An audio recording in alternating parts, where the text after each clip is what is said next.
Good afternoon. How are you? Did you have a good lunch? Okay, ready for China? I can tell you China is ready for you. And I hope today, after this, you will be ready for China. Okay? So, how many of you have been to China? Please raise your hand. And thank you very much. And how many of you actually know China? And you actually know China. Great. So let's see how the president of the United States of Americans think of China.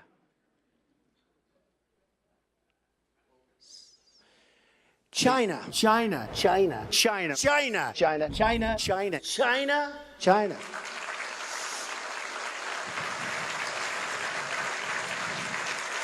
You go over to China. China. China. China. China. China. China. China. China. China. China. You take China. China. China. I love them. China. China. China. China. China. I have to have my China. China. China because China. China. China. China. China. China. China. China. China. China. China. China. China. China. China. China. China. China now. China. China. You know, China. I know China very well. China. China. China. China. China. China. China. China. China. Northwest Wisconsin, where I'm from. It's China to me. China. China, China, China, China, China, China, China. You want to buy from China? That's great. Buy from China. Buy toys from China. China in particular. China. China. I have people that I know in China. China. China. China. China. China. China, China, China, China, China, China. I've been saying China, China, China, China, China, China, China, China, China, China, China, China, China, China, China. I think it's Let me ask you enough. about China. Here's the president of the largest economy in the world. When you ask him about China, there's nothing but China. So maybe that's one of you. You heard about China.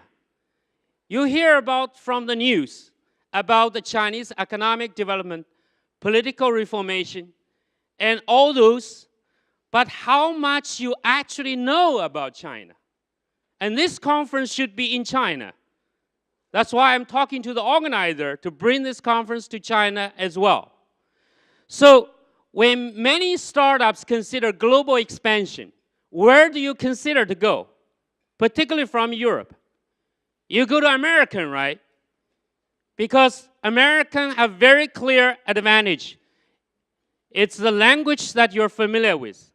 Regulation, and it's relatively clear. And also you go to American, you have a very clear business system. Maybe you already know someone there.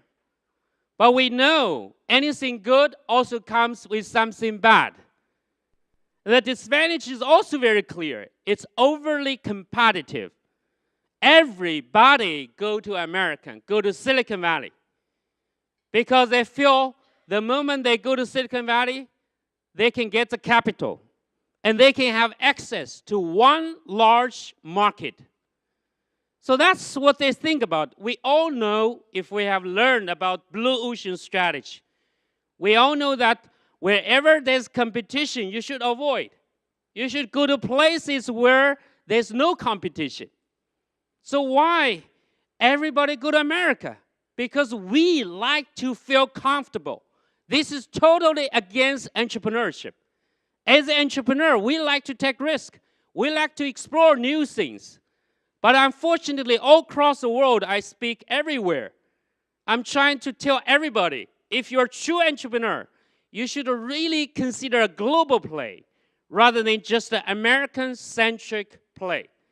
So here we are, 30,000 people shopping together in China. 30,000 people. Have you seen this in your lifetime? You go to the shopping mall in America, only weekend you see lots of people. Most of the time, you don't see many people. But here we are, in China, 30,000 people shopping together. And there are millions shopping at the same time online in China as we speak. So this is not just about people. It's about the market. It's about consumer market. And we have 1.3 to 1.4 billion population. This is an unsatisfied demand. In America, you have people go to the shopping, you buy refrigerator, you have 0% financing for 2 years, no down payment. That's how American economy was built. It was built based on the principle. In the MBA, you go to the business school, they teach you something called leverage. When you are highly leveraged or extremely leveraged, then you run into financial crisis. But average Chinese save 40% of their income into the bank. American only save 10%. For average American, their dream, they have a new American dream, which is called, when I die, I still owe people money. Then I just succeeded for my life. But that's not what Chinese do. If Chinese were to consume like American, we would see a huge consumable market. Here, based on the Economist magazine, not my prediction, by 2024, China would, for the second time, become the largest economy in the world. And if you look at this curve here, and China is not just going to pass America, but in a very steep curve where China will continue to grow and surpass America. My prediction is, in my lifetime, I will see actually China became twice as big as American economy. I say this with reason. When I joined Wrigley Chewing Gum Company back in early 2000, I asked Wrigley one question. What is the per capita consumption of chewing gum in America? They told me it's 179 pieces of gum the average American chew a year. You know, Americans like to chew gum a lot. And then I asked them the question, what is this same number for Chinese market? They told me, to my great surprise, only 19. So then I took this job without hesitation, because all I need to do is to convince average Chinese to chew one more piece of gum, then we will have double-digit growth. And I was right. The general manager in China, by November every year, his headache is, we just achieved 25% of annual growth. That is the highest threshold for the maximum bonuses. If you're from corporation, you know what I'm talking about. If you sell more, that means next year's target will be higher, which you don't want to do that as a general manager. So what he do is he tells the salespeople, stop selling, go on vacation.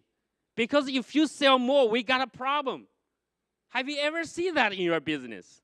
That selling more is actually a problem. So that's why we had a double-digit growth in Wrigley every single year since I was there. After I left, I didn't care. And I actually stopped chewing the gum, because I tell you one secret. This chewing gum base is from recycled tire, automobile tire. So after today, perhaps you will stop chewing gum as well. Because you could very well chew a metal out of it. Actually, the gum factory in Shanghai, we find the consumer complained a few times about that. The factory manager was fired. So China represents right now 50% of the global economic growth. We all like to see the growth, right? We all like to, by the end of the year, your boss to come to tell you that our company is doing great. We have double-digit growth, and your salary will be increased by 10%. Has anyone had a salary increase, not promotion, for 10%? Please raise your hand.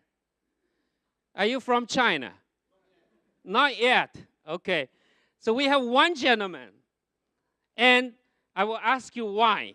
But in China, the average salary increase is 10% year after year. Because the economy is doing great. Company making great money. So they return that to the employee. 50% of the world economic growth come from China. So why you go to America instead of going to China? You should go to where this high-speed growth is. A few things about China's startup scene here.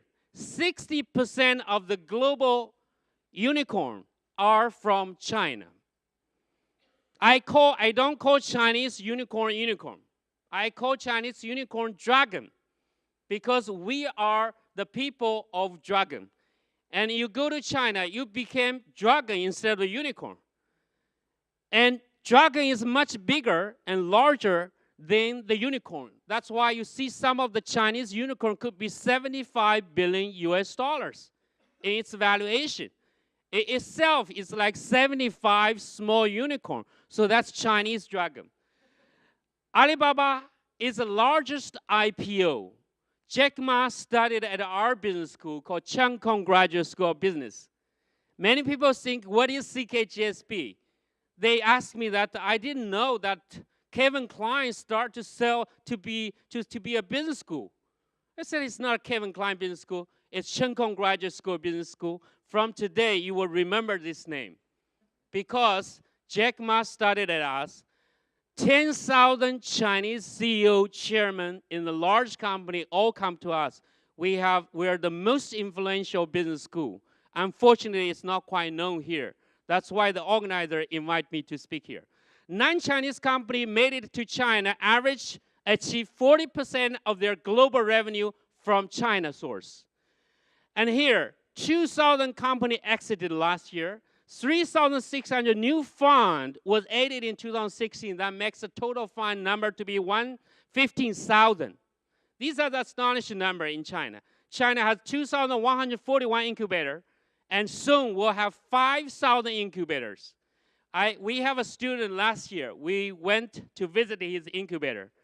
And to our surprise, he said that we have 50 locations all across the world. 50 incubators owned by one guy who graduated from us. And here, 20 billion has been raised in 2016 by the startups in China. And government just announced 240 billion US dollar of the funding to support startup and entrepreneurship. So Chinese government, no matter whether you like it or you don't like it, there's one thing that you cannot change is they do have money. Sometimes I go to a country, the government is talking like, whoa, great plan, future. But then when they talk about implementation, there's no money. If you don't have money, what can you do? You can have to just, it's a democratic country. You cannot do anything about it. But Chinese government is very substantial in what they do. So China Star, that's my passion. As you can see, I speak with all my passion to all of you. And because I wanted to create a paradigm shift of the global startup instead of going to America and going to China. And we can help you. China has a very strong appetite for the Western technology. This point I don't need to prove. It can be proved by the copycats of the Chinese company. They love you guys so much they even copy you, right? There is a famous saying says that American innovates, Chinese duplicates, and European regulates.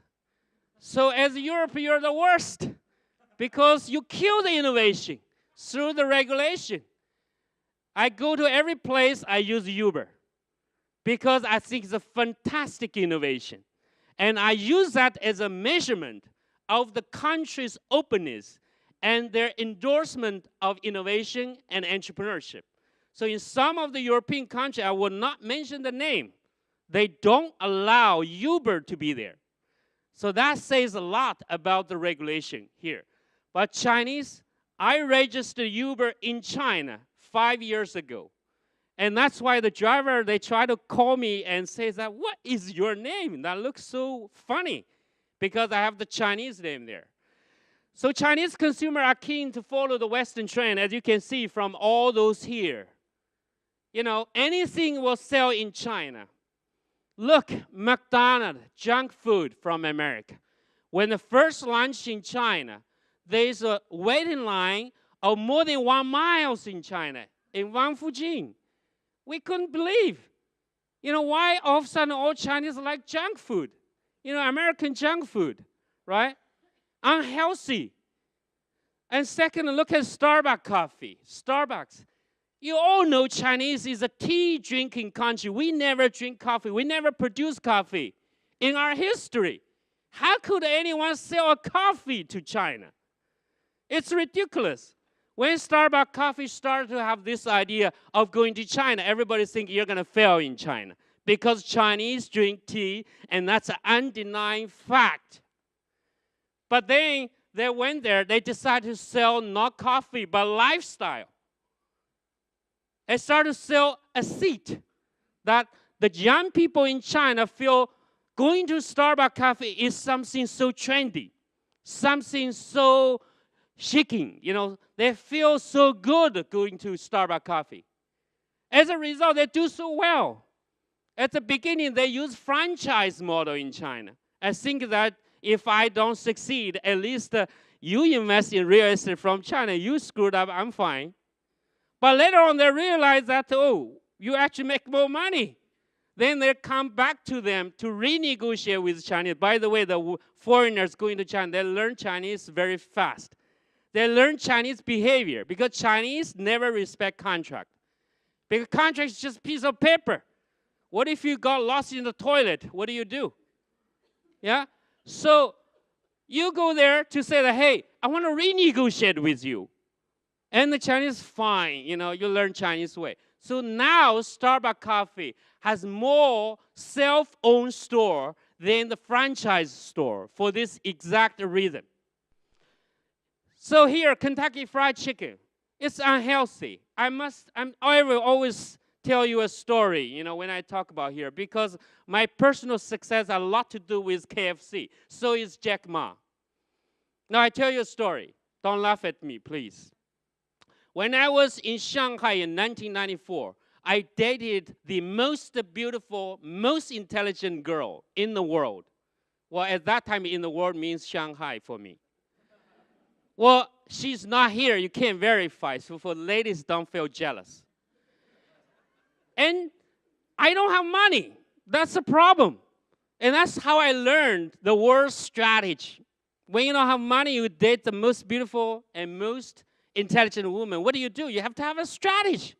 So my strategy was to walk with her during the date on the railway track. Well, for once, it's free. And second, it's very romantic, right? For those ladies, you may agree with me. Yeah, you walk on the railway track, it's like there's no money involved. It feels like you're so clean. And second, it's like it's leading you to forever. Never stop. It's like this relationship will keep going. So it worked very well.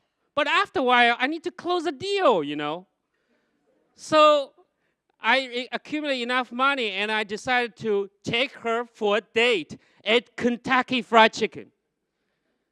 Well, if today I take a girl to Kentucky Fried Chicken for a date, she's going to slap on my face and say, I don't want to see you anymore. But not at that time. My girlfriend accepted that, and she prepared very well. And we showed up at Kentucky Fried Chicken on the Bund in Shanghai. If you've been to Shanghai on the Bund, it's the most expensive, most trendy area. And here we are. We have a Kentucky Fried Chicken in the most expensive place. And I was successful. She accepted my proposal. And now we're married and with 2 beautiful kids. Now you can clap,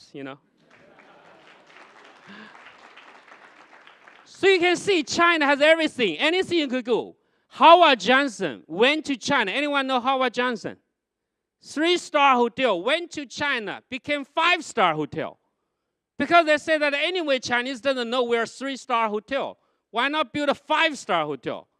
Chinese is okay. In Eastern Nanjing Road, there's one. I stayed there actually before. So Chinese are very big on that. I tell the organizer, I'm going to run out of time for sure. So please give me more time. Do you agree? Okay, great. So now I got approval. Now, everything is happening in a highly speed way. China has many wealthy, risk-taking investors. You go to China, every corner there's money. I tell you why. Because Chinese economy so far are led by real estate. We have a big real estate bubble because we don't know where to put the money. So we put the money into real estate. So we build a lot of houses that is empty. There's nobody living there. And now government started to promote innovation and entrepreneurship. So now when you go to China, you likely will be loved by those risk-taking investors. Why they're risk-taking? Because yesterday the money was not in my pocket.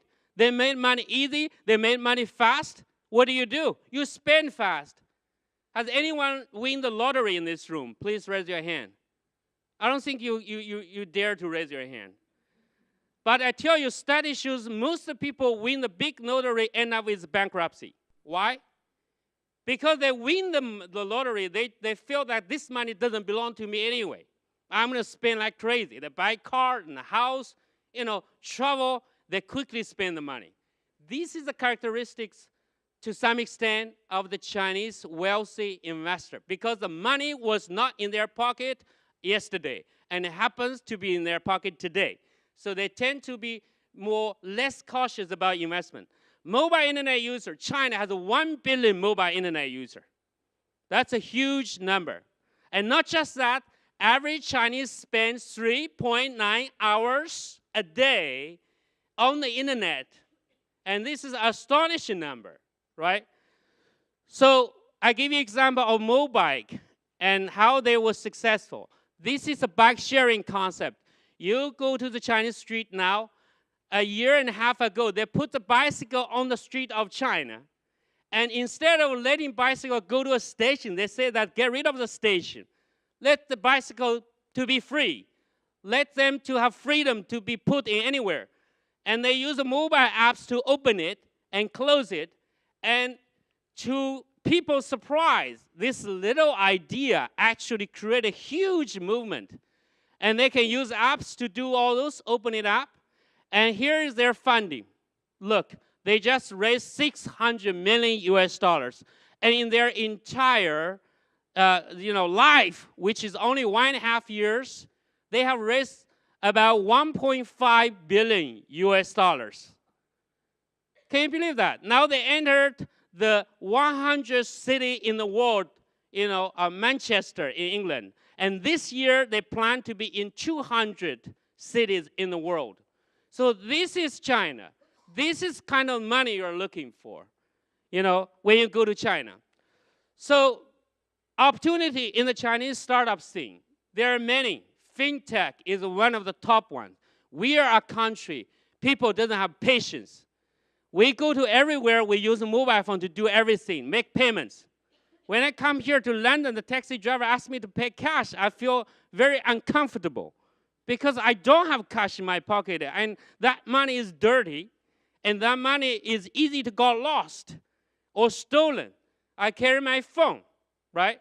I wanted to use a mobile phone to make a payment, but I haven't found so far. If anyone knows how to make a mobile phone payment to a taxi here in London, please talk to me afterwards. If you couldn't find anyone, that means you need to do something to solve that problem. That means that you could potentially be a unicorn.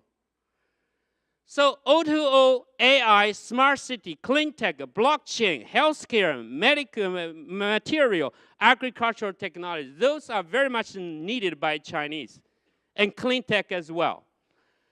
Now, unicorn in China, we have a lot of unicorn because we're a nation of dragons. So we produce a lot of unicorn.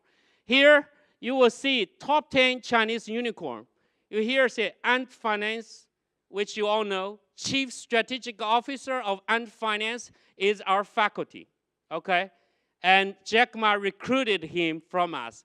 And Chief Strategic Officer of Alibaba Group is our faculty because Alibaba, Jack Ma, when he studied at us for 2 years, he learned from this professor. After that, he said, quit your job, join Alibaba, and the faculty did. Now he's a billionaire. So we not just produce billionaire students, but also produce billionaire faculty. That's perhaps the only in the world. Xiaomi, Alibaba Cloud, Didi Kuaidi, Lufax, you can see all those. And many of them, top 10, are more than 7 billion US dollars. So fintech unicorn in 2017, you can see we also got a lot of fintech unicorn because the country are enormously on mobile payment and the mobile banking. We stopped using conventional way very fast. That's one thing about China you need to know.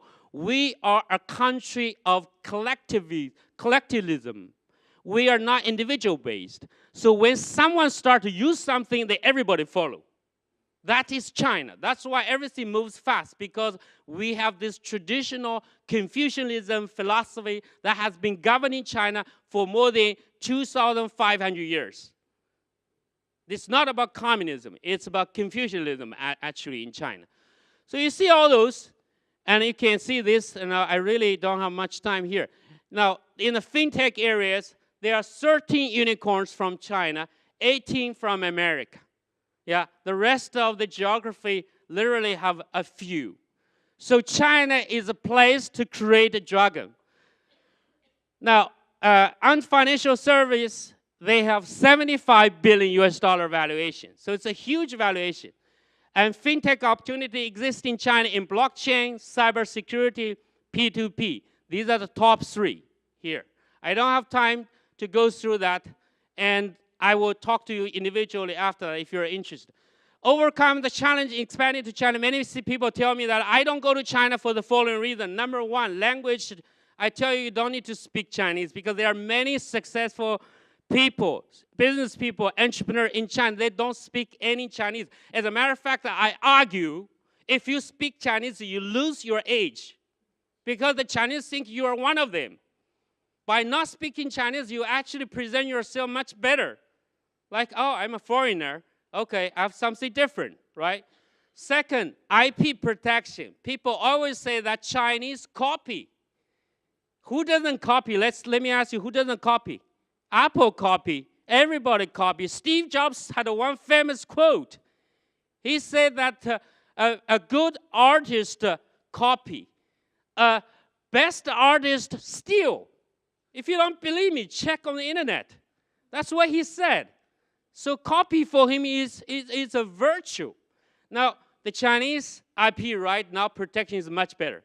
If because you fear about your IP, don't go to China, then I tell you you're wrong. Why? Because if you stay here, Chinese still come here to copy you. And if you go there, at least you get something out of it, right? And plus you became industry leader. And I must tell you, if you go to a market, there's nobody copy you, there's a problem. That means your product is not attractive enough. And if someone copy you, you can comfort yourself by saying that these people are developing the industry for me. Okay? So don't worry about that. And three, culture. That is something you need to learn a little bit, but you don't need to be like a Chinese. If you became like a Chinese, you lose the edge. You need to maintain your identity here, but then learn a little bit about China. And I can tell you, most foreigners went to China, learned China so fast, faster than I ever thought. So after 3 months in China, you're the professional. Business model, which is what we can teach you about the business model in China. And customer understanding, same. Partnership funding, which I will tell you a little bit later. So here I painted the picture for you. China needs to get married with Europe. Or I would say today, Europe should get married with China. I represent China today to propose to you. And it's you need to accept that. I bring a diamond to propose to you. So this is a big diamond, right?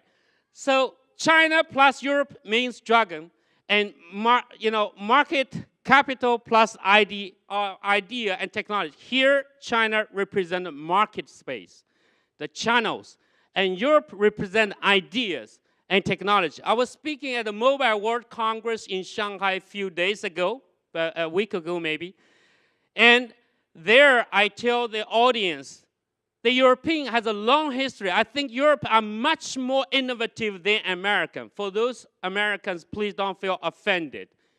Because Europe has a really long history of innovation and entrepreneurship. Global Index of Innovation, the top 10, only American is there, number 4. The rest is all dominated by Europe. Because you spend the time to really think about the global issues, global problems, and define the solutions for that. For that, I really congratulate you. And that's why Chinese need you, need your idea, need the technologies, and in order to develop the next big thing. So we have a program called China Start Program that we bring the startup from Europe and globally to China to deal with three things. Learn about China, knowledge. Second, find a partner, customer. And third is to help you connect to the right investor to raise the money. So our staff will later on deliver to you the brochures for that. And we already succeeded in delivering 2 programs for that. 1 week, 2 accelerators, 3 cities, 4 pitches, 5 company visits, and you have exposure to 50 to 100 investors in China. These are our partners in China that work with us for the China Start program. And these are some of the photos of some of the greatest startups and entrepreneurs who went with us to China Start program, including this guy called Luis, and he's the organizer of this conference. Where are you, Luis? If you're not here, okay, he's somewhere. So Luis also went with us to the China Start program, and including Rudy, he is doing the blockchain technology. I'll be meeting him in South Africa, speaking there together with him and in a conference. So he also do something related to social innovation. These are my contacts. If you want to be in touch with me and take a photo and find me in the LinkedIn, that's the best way to do it. I don't usually reply email, but I do reply LinkedIn right away. And sometimes people feel shocked. I wrote you an email for a month, you didn't reply, but now I just send you a LinkedIn and boom, I got a reply. Because we are constantly like to have high speed. So finally, follow Jack Ma to China. And this is a successful guy. And he come to our school, and he succeeded. I will not claim all the credit to us, but at least some. So if you want to be a unicorn, you want to be successful, join us in the China Start program in September 11th to 15th in China. Thank you very much. Have a great conference. Thank you.